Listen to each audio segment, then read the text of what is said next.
adding more than just dumping a single colour down on a model and starting to have a play with highlights, shadows, streaking effects, things like that. So I've made a few notes here, so I'll try and follow them as best I can, but please sing out if anyone's got a question, even if you think it's, it's an obvious one or whatever, please yell out. I want this to be more about airbrushing general. If you've got a paint question or whatever, that's fine, because chances are if you ask it, someone else is going to want to know it. So please, yeah, feel free to yell out.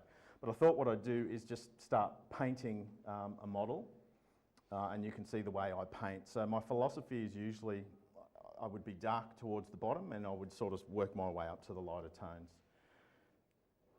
So, and what I've done here is I've half painted a model just in a solid colour, just so we've got a point of reference, because a lot of people would just paint this way, just flood the model with a single colour, which is not, it's neither here nor there. And there's different ways to achieve what I'm going to do with an airbrush. I just love using the airbrush, and I find it so easy. It gives you a softness and just a colour tone and graduation is very hard to get in other ways.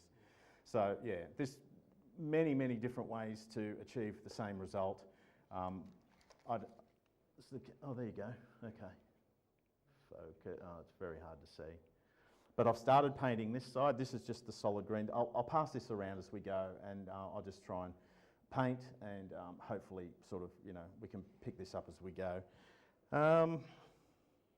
So I guess I wanted to talk about, painting's kind of evolved from just this single colour standard deliver kind of modelling to, but again, it's what you like. So a lot of people may not like this heavily stylised sort of style of painting. For me, this is just where I get the most joy in the hobby, creating things like that.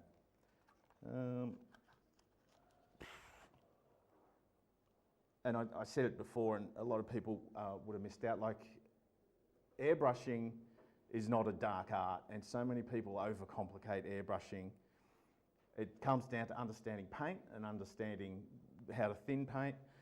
Air pressures and stuff, honestly, like that's the one thing on the channel I get asked so much, what's your thinning ratio, what's the air pressure, and it's like, it actually doesn't matter. Like, of course it matters, but there's a range you work in, right? You just need to understand how the paint system is going to work, and need to learn to read the paint when it's going down. If it's too thick, too thin, adjust on the fly. I never measure out my thinning, as you'll see when I get started. I literally just do it all on the run. And again, what I like to do is expand the colour palette and the colour gamut, so I'm getting as much in the depths, in the shadows as I can, and as much in the highlights as I can, because I know when I start weathering things, it's going to squeeze everything back down again. And I'll always paint lighter, because generally when you paint lighter, your weathering will bring you down to a tone that you want. So it's a little bit of a leap of faith the way I paint sometimes. I look at things and think, man, that's so bright, and then all of a sudden, but it's that, trust the process is what I always try to say. So I have, so that's this model, obviously. I've primed it in black, and that half of it I've just blown in with the solid colour. It's just, I'm loving these paints. These are OK Real Colours. They're acrylic lacquers, which we'll talk about as we go. I'm sure we'll get questions about them. So the model, I generally start with priming. Actually, sorry, I'll take a step back. Does everyone airbrush? Does everyone own an airbrush? Does anyone not own an airbrush? One person, okay. Sorry. Oh, don't be sorry. No, it's interesting. I thought there might have been a few more. No, that's okay. I dreamed of owning an airbrush. Okay, all right. Well, that's good. Okay, so what I'm using, I've been using the gallery airbrushes. This is a little air compressor that they sent me out. It's an all-in-one system. I think it's about $80 for what it's worth. So for those, I'm again surprised there's not more people who didn't have an airbrush. If you want to get into airbrushing, something like this is an absolute bargain and just a bit of a no-brainer. It's a little bit of a cheap airbrush, in fairness, but as you'll see, it just doesn't matter. First thing I do with the airbrush is get rid of the stop guide, Does everyone know what these do? Please yell out if you don't. Yeah. I own an airbrush. I've never used it. Yep. Well, we're going to change that today. It's honestly not as scary as you know. People just make it out to be so scary and intimidating, but it's just, yeah. I don't know. I appreciate that, and I've made a lot of mistakes along the way. So I've clogged them up and I've blamed the paint and all that sort of stuff. But at the end of the day, it just comes down to using a reliable system. My biggest advice is if you're going to use a certain style of paint or brand, just use their thinner. Now I'm going to contradict myself because I'm using a Tamiya thinner here with the AK paints, but I understand paint.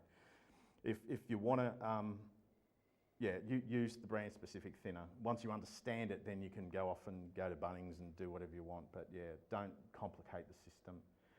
What have we got?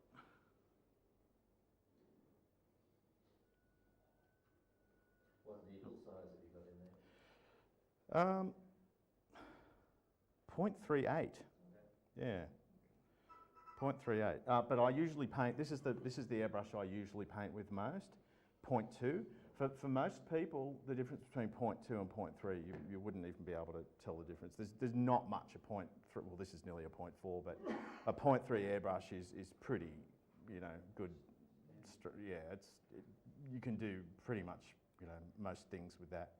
It comes down to thinning the paint.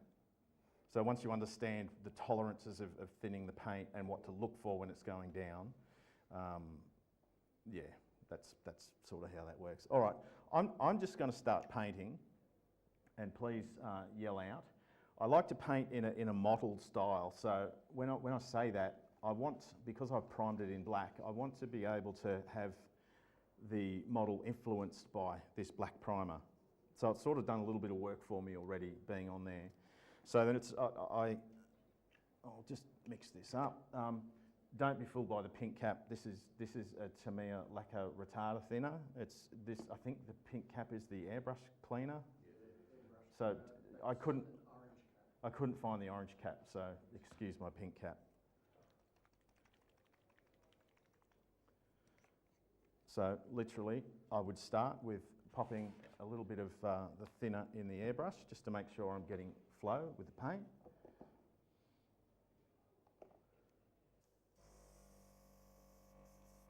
This is on 21 psi.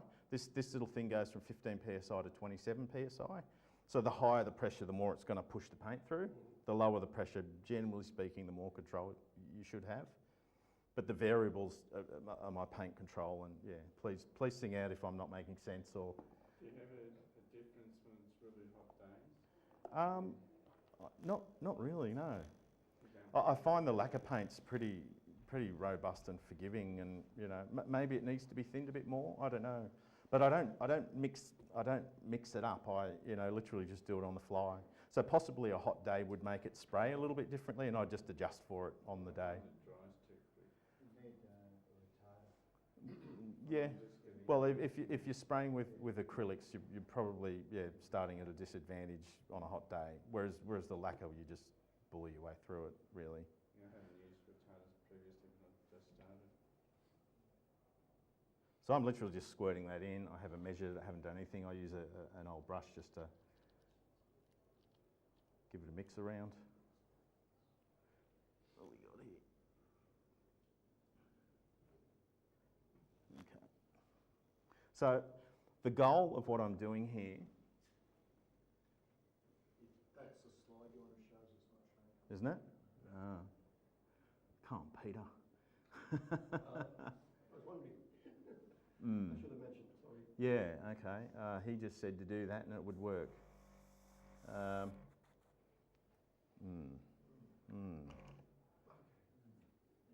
on that. It'll all be better in the 21st century when that arrives. I'm going to stuff his thing up, aren't I? I think so, Anyway, if someone could see him, do you want to just see if he can come and sort it out? So I'm just literally making sure I've got the flow. This thing kicks in every time I push the button because there's no tank. So yeah, just excuse the noise. If someone wants to get up and stand around, you're welcome to come and have a look what I'm doing. I don't mind, but I'll pass this thing around. So yeah, this is actually going to be it's going to be hard to show you the sort of the subtleties in this paint, but as this is spraying, I can see it's spraying too thick.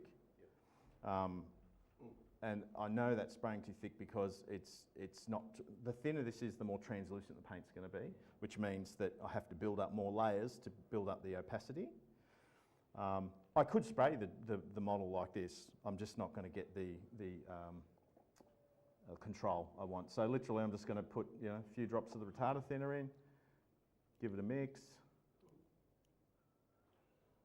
give it a blow through just so my new mix is flowing through, and I'll just start again. Wet. Okay, this is too thin now. Would you try it on a test sheet, like something else? If I was at home, I'd flip the model over and do it on the bottom. Yeah, I'd do it on the bottom. It's where your signature Depends which competition you go to. Yeah. Depends on the shape of the bottom, I guess. Yeah, I'm just going to put a bit more paint in there because it was a bit thin. You can paint with thin. There's nothing stopping you painting from a paint that's too thin. You just have to control the amount of flow that goes down, because if it's too thin, it'll start building on the surface and pooling and spidering and doing all sorts of stuff. But it's okay if you're controlled with it. You can certainly get away with it. So when I apply the paint, I work in this like figure eights and mottled sort of styles on most things. I paint imperfectly, and that's okay, because whatever variation I get, well, yeah, this is way too thin. I don't know, is that coming through? You can see it all pooling on the surface. So I would work on a panel by panel, try and work methodically around the shapes of the tank, and treat each panel as its own element. Is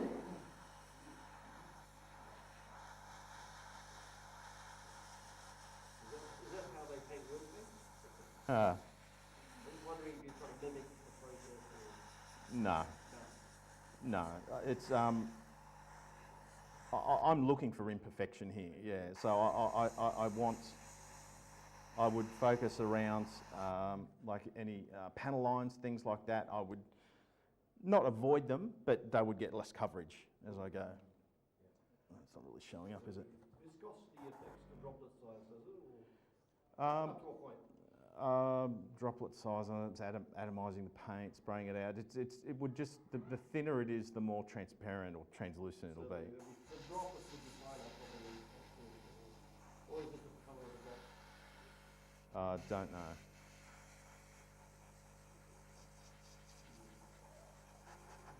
So some areas I'm painting in, but I'm painting it imperfectly. I'm not fussed. We just cover. This should be a really quick process. You don't need to get too wound up in this one. I will pass this round when I start on the turret. You're not modulating the finger pressure, are you? Your finger pressure, you're not modulating, it's just... That's a good question. And it's funny because when you ask people what they spray with what pressure, and they're, I'm 20 psi and it doesn't work and all sorts of stuff. And again, I've used the same example of the gentleman who was getting the dry tip. I was watching him spray and he was depressing it halfway, which is essentially limiting the amount of air that's going. So he might have his compressor set to 20, but he's getting, maybe 10 at the nozzle, I'm going to juice this up a little bit because it's... Probably like playing an instrument. Yeah, I mean, there's a lot of feel. So that air trigger is fully pushed, and I'm controlling my paint flow just by pulling the trigger back.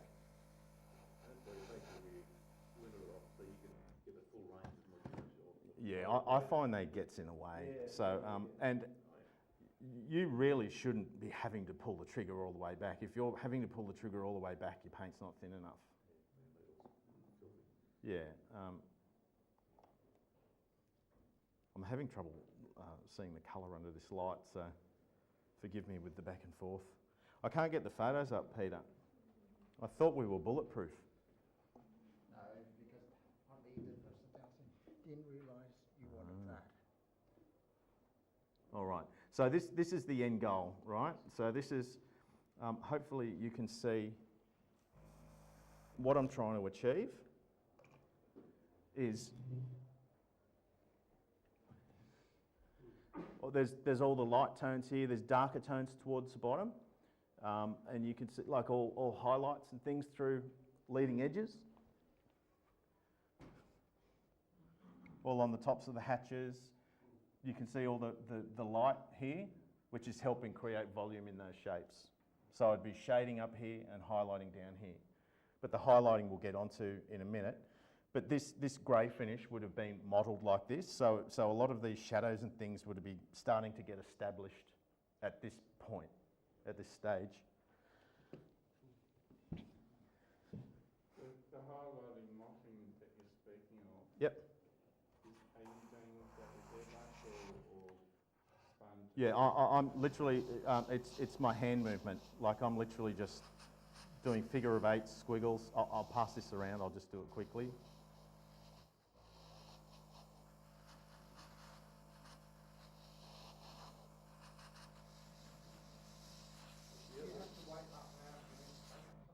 No, lacquer paints dry real quick. Real quick. I tend to use SMS paints. Yep. Would you recommend bringing them further? If you want Oh, absolutely, yeah. Man, that's quite thick. They're really heavy paints.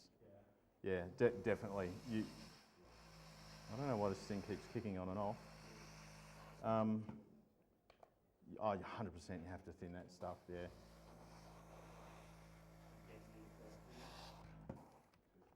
So pass it around. I mean, that should be pretty close to touch dry, but just be careful. It's a little bit wet. But yeah, if you want to pass it around, I'll start quickly painting the turret. I'm just mindful of time. So you can see that kind of the front quarter. The front quarter has had highlights and things. I just wanted to show that, and obviously just that back half I've just started spraying in that modelled fashion.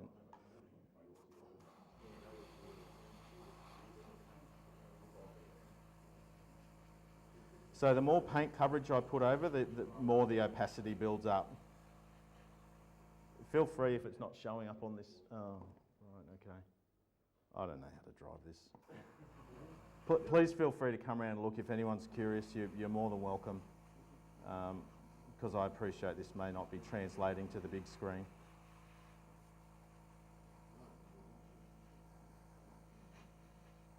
So this would be, I mean, you could try different ways of doing this. You could do it over a brown base, like a sort of, if you're painting sandy tones, you could, you know, a brown or mahogany primer would give it a warmer tone.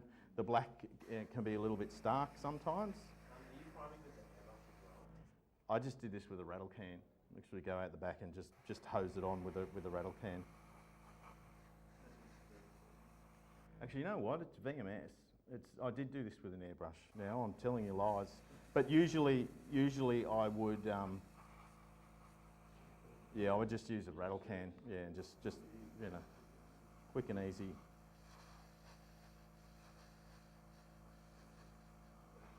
So literally just, you know, figure of eights, squiggles, building it up, working in panels.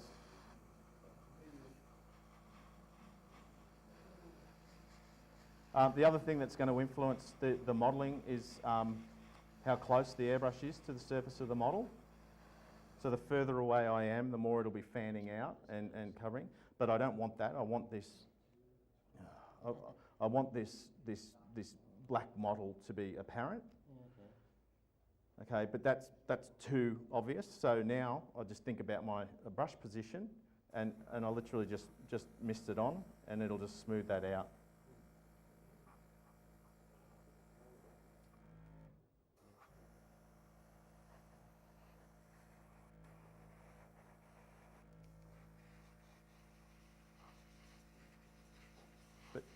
Yeah, I mean it should be pretty quick and easy to do something like. I mean, you saw how quickly I just did that. That's all I would do to do a base coat. So now I would start thinking about highlights. Now highlights are going to be like we've got to start thinking about lighting styles with highlights.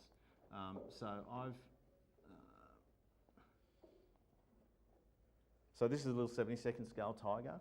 You can see again the highlights here. It's anything on a horizontal surface or a leading edge I would try to highlight, and then I would focus my shades on anything like deep recesses or around turret rings and things like that. It can look a bit extreme, and I don't paint extreme. I mean, I'm sure you guys have all seen the colour modulation and stuff that some people do.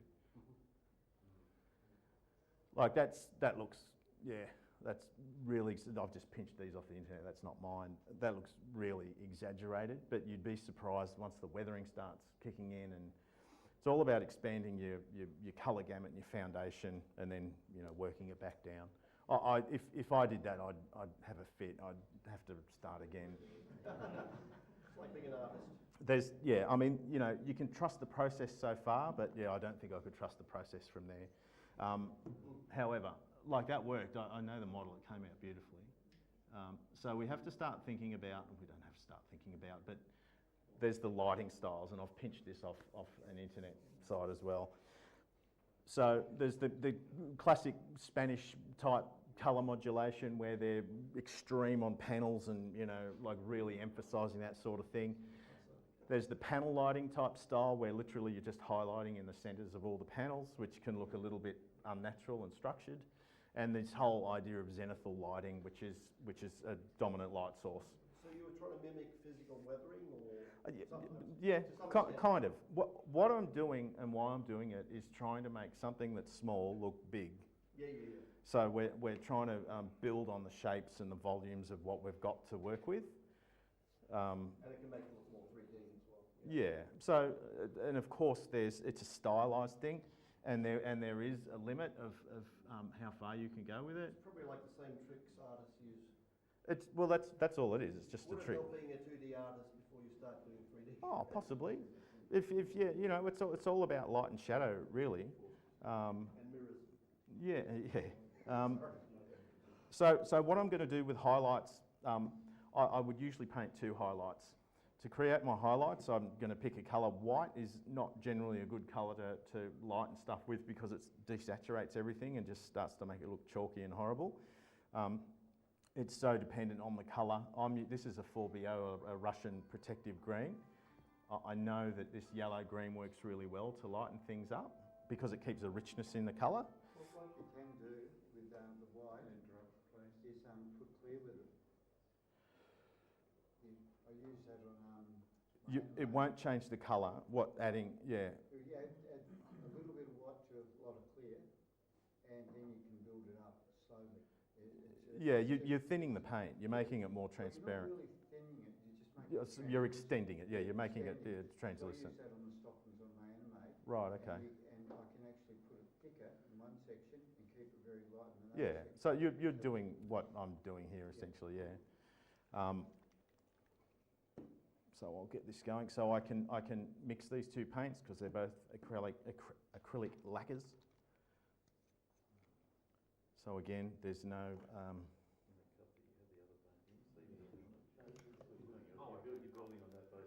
Yeah, so, and I'm going to let how I've painted this is it's going to be a roadmap for me.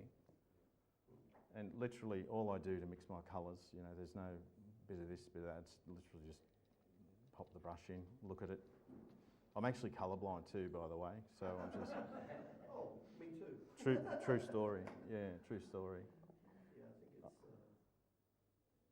And with the highlights, right, we want to start keeping the paint thin, because the thinner the paint is, the more accepting these, you know, we won't get tonal graduations and things like that.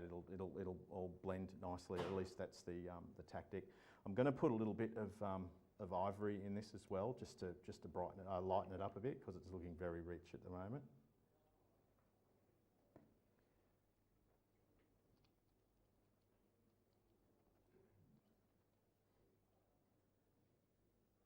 So we'll see what happens here.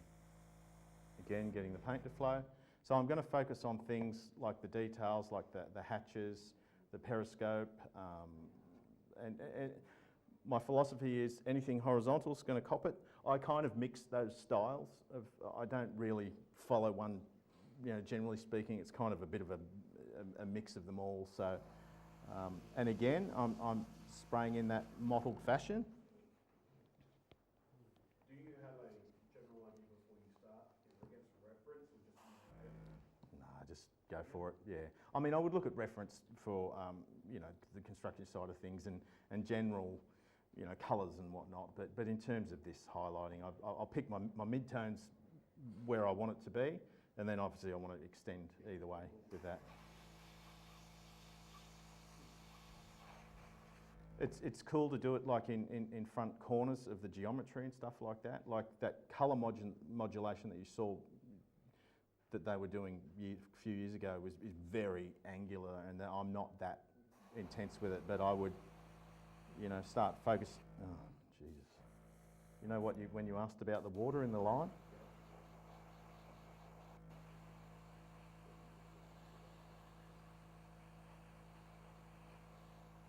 Yeah, I'm getting water in the line.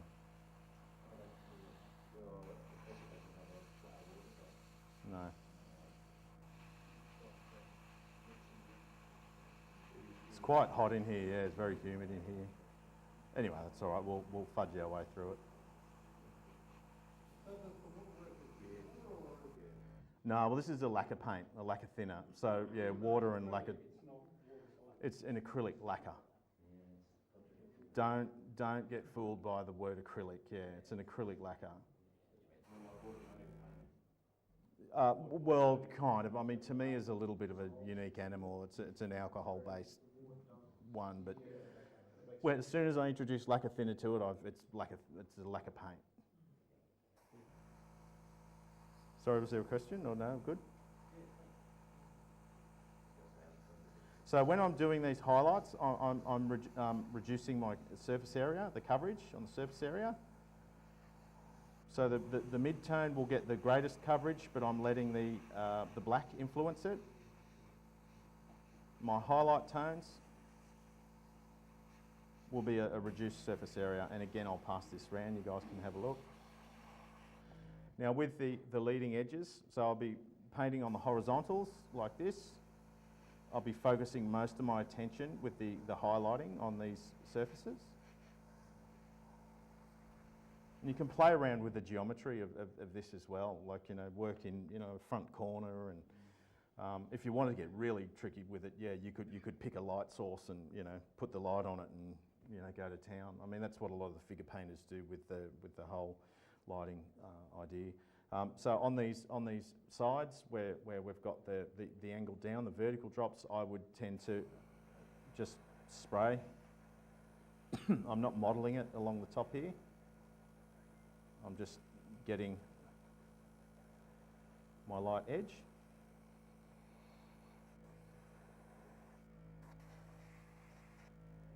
There you go, if you want to pass that around. And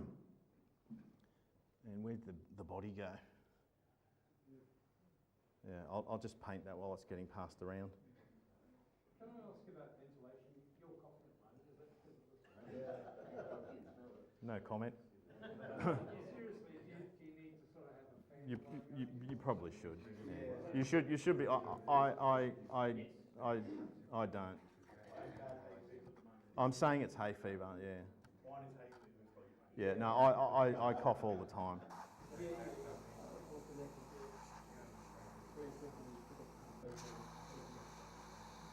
But to answer your question, yeah, definitely.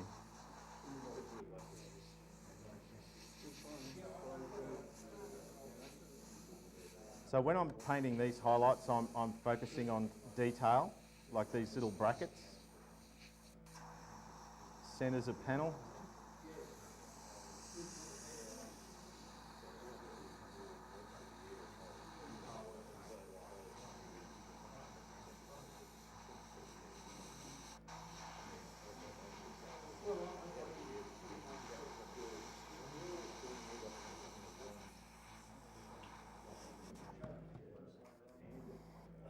Now we come to those vertical sides again, and again I'm just fanning it at the top.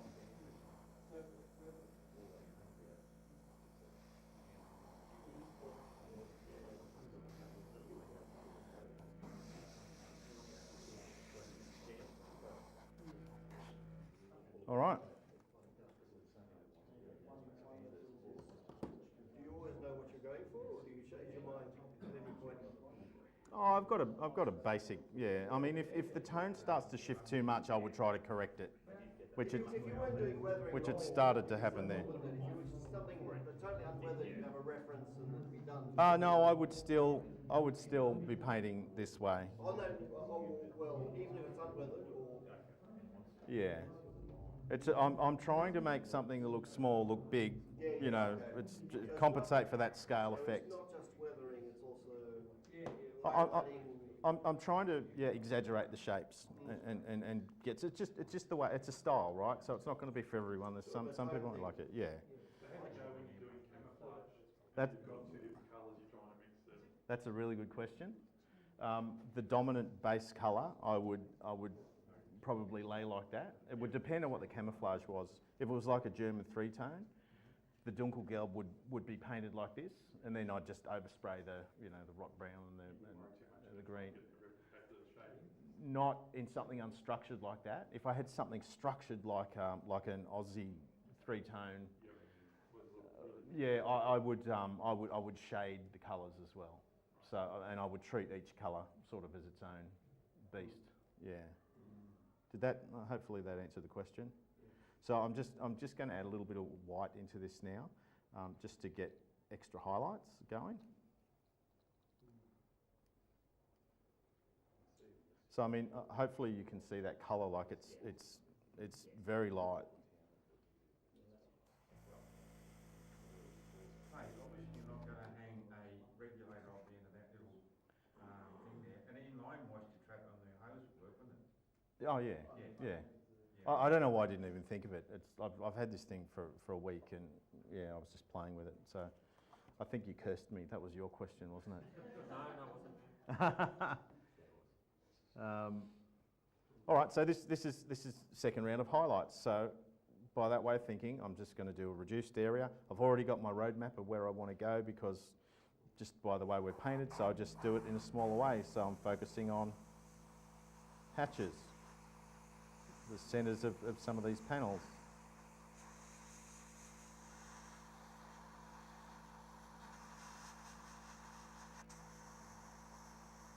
But you can see how quick this is coming together.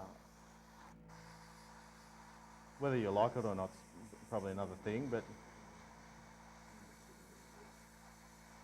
this is where you've just got to trust the process, because what you see here isn't what it's going to look like on the table. That's why I wanted to show you guys that half track that I'd painted, and I'll call it up again in a minute. But it all makes sense when things start coming together. And it's really easy to get to this point and think, oh crap, I've cooked my model, you know. But it's but you just have faith, it'll come together. Yeah. Yeah, you can go and have a look. I'm happy to talk through it. So okay, so now back on this vertical side. So I'm going to build on this roadmap of what I've got already. It's just not going to be as great a coverage. So we're just going to band along the top.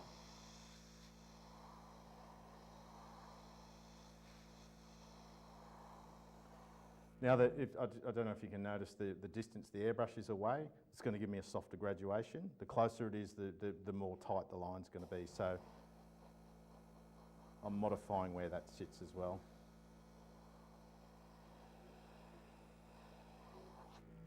And the other cool thing you can start doing with the highlight paints. Sorry, I'll just back up a little bit. It's quite contrasty here. I don't know if you guys can see it. It's quite contrasty. Treat this as a filter. Just move back a bit and just give it a dusting, you know, and it'll tend to smooth things out. So I'm hardly letting any paint go through there. It's literally just dusting it on. And Do you ever highlight or shapes with a completely different colour? Do you tend to build up and put your highlights? I try. Yeah, I try to use that mid-tone and expand on that rather than adding, but I mean, there's nothing stopping you from, but mind you, I mean, I've introduced this yellow-green, which I guess is kind of in the range of the 4BO, but yeah, the trick with the highlights is making sure you don't desaturate your paint, because the second you start doing that, it starts to, you know, you start shifting everything. The other cool thing I do with the highlight paints is streaking, like vertical streaking. So again, just let the air run through. move the paint back a bit and literally just chop away at the model, and you'll find you can start building up these really interesting, indistinct sort of streaks. You'll have to excuse my cross eye here because, yeah, they don't look vertical, but with your hand, it's very important to be perpendicular with the ground, obviously, but this will give you an idea of what it looks like. So there's hardly any paint going through that, and just slowly chopping away at the same spot, slowly builds up this streak. Now, like I said at the start, you can achieve this with enamels and oils and all sorts of stuff, but I mean, you've seen how fast this has come together, right? Which is the thing I like about it.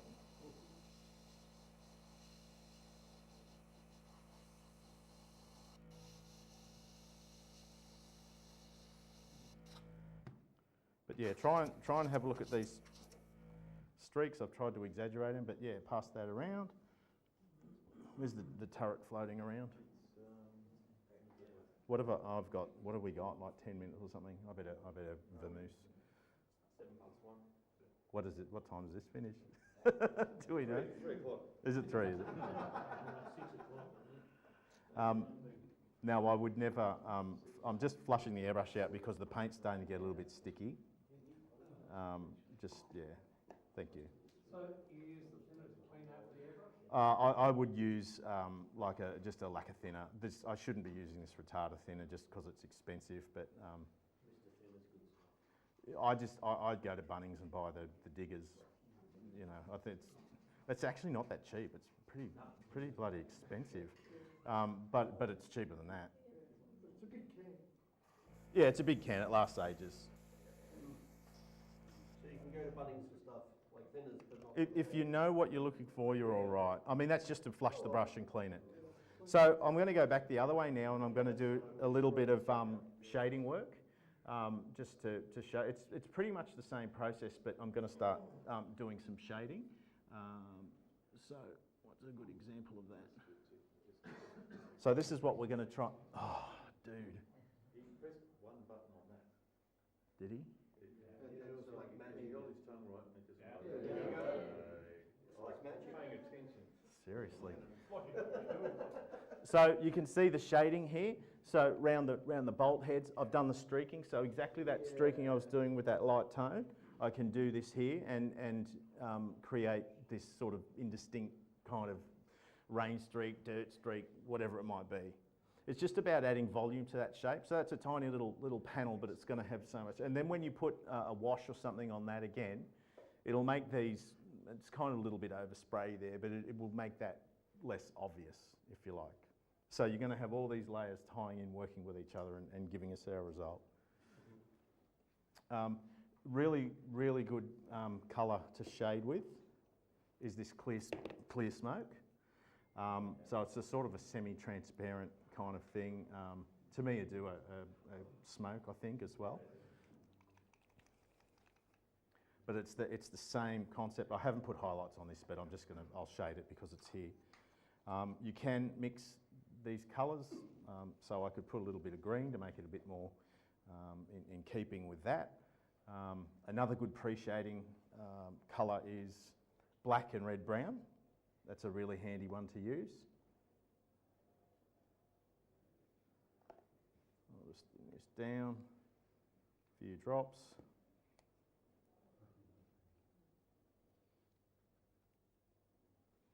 I might chuck a little bit of green in there just to give it a bit of body. Anyone got any questions? Are we good?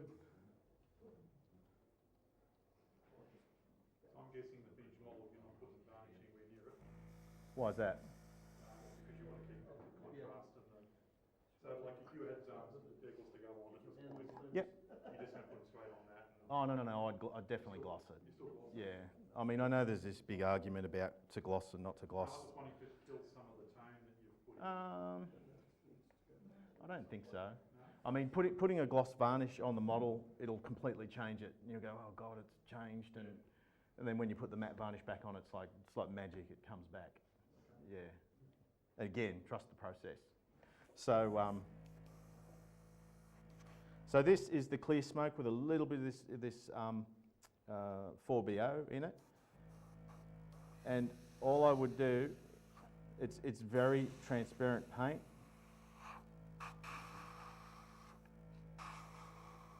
And we just start working back at it the other way. Just going to put a bit more paint so you can see it a bit better. So from the bottom up. Yeah, so I would go from dark up to light. So we're literally just coming back. But the other thing I would do with this, now I don't use this technique on every model I build because it can sometimes just overcook a model badly. But it can be really good if you're trying to get depth, like sci-fi models and stuff like that. We're doing the shading and the lining with this hay fever. But you always think of highlights before you get painted. Yeah, I would usually do that. Yeah, because when you start applying washes and things as well, that's almost going to act like shading as well. So you don't want to go too far. You don't want to over exaggerate this too much. This is a bit of a slippery technique, the shading.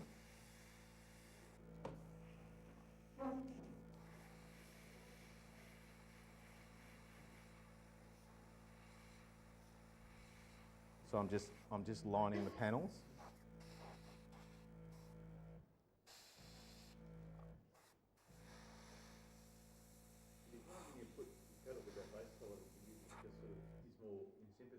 Yeah, pretty much, yeah. But I'll try and, this is misbehaving a little bit, but so with the streaking, you know, find something that you know, where a streak might form, literally just cut away at it.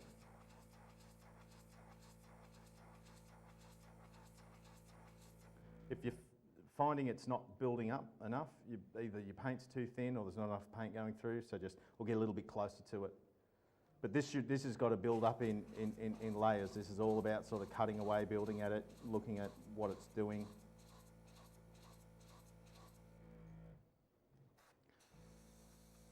You can be a little more targeted with it and then just sort of start cutting away at it. This is a really subtle effect.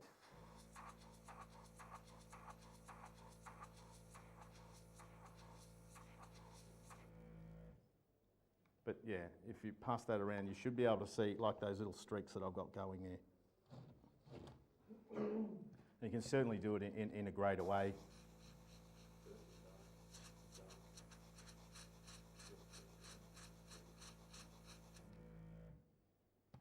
So when I tend to do those sorts of things, I always end up tending to have too much model or too much paint on the model. Yep. Sort of tends to be, it just looks like it just builds up really quickly. Yeah, thin your paint more, and it's all about just paint control. Yeah. And what I'm doing by stabbing, like if the motion is in and out. If you're just trying to go slow, and you'll be dumping paint. Here, if I see something going south, it's easy just to, the further away I pull away, the less influence it's going to have. That's the problem I have when I do this sort of stuff. I always end up too much paint on the model. It just wrecks it. Yeah.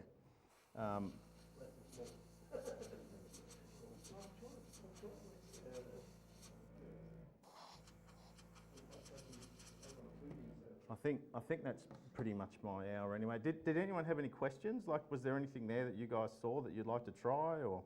One thing, what's the difference between gravity fed and siphon? So gravity is the cups on the top, Yeah, and comes down. The siphon, the air sucks it up the tube. Is there any difference in the airbrush?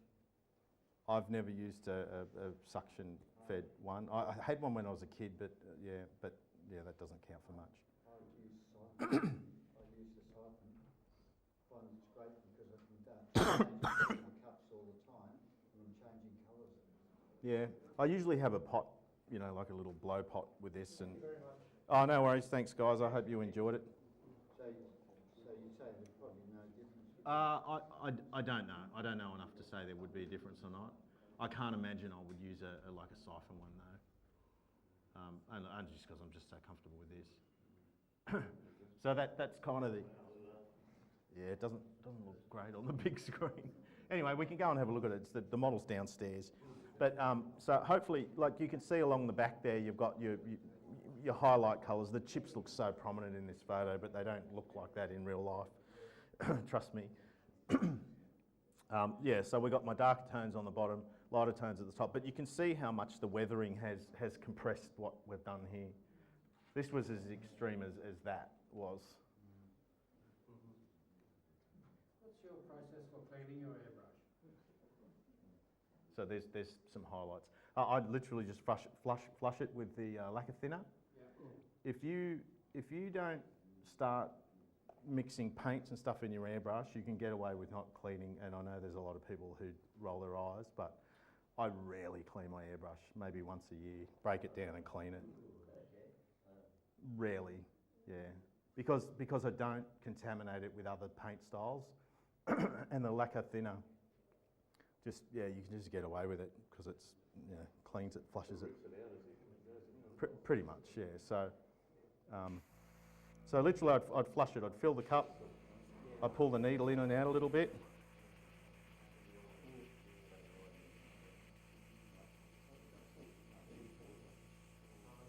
Coming. That's through. I'd give the needle a wipe. And then I'd flush it out one more time. Oh, actually, I'd probably give it a wipe with the tissue.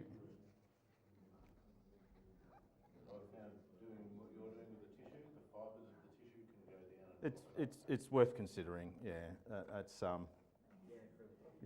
It's worth considering, but it doesn't really happen to me.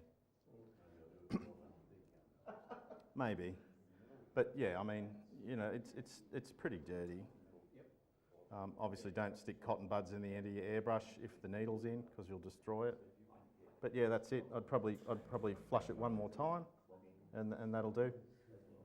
Ready to go for next time. But yeah, if things, I mean, if you're having problems spraying and you're across the paint, then it would be time to think about breaking the airbrush down and giving it a proper clean.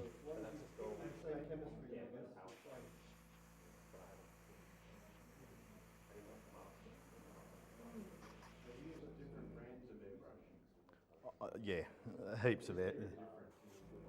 Yeah, of course, yeah, absolutely.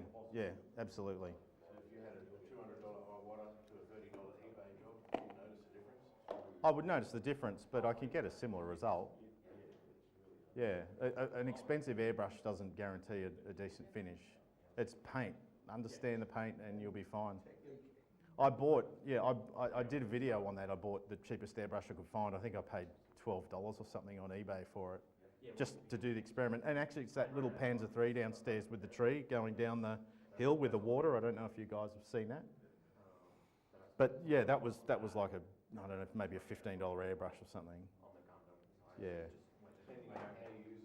Well, yeah, definitely. And what you're trying to do, I mean, the more expensive tools you'll get, you know, greater.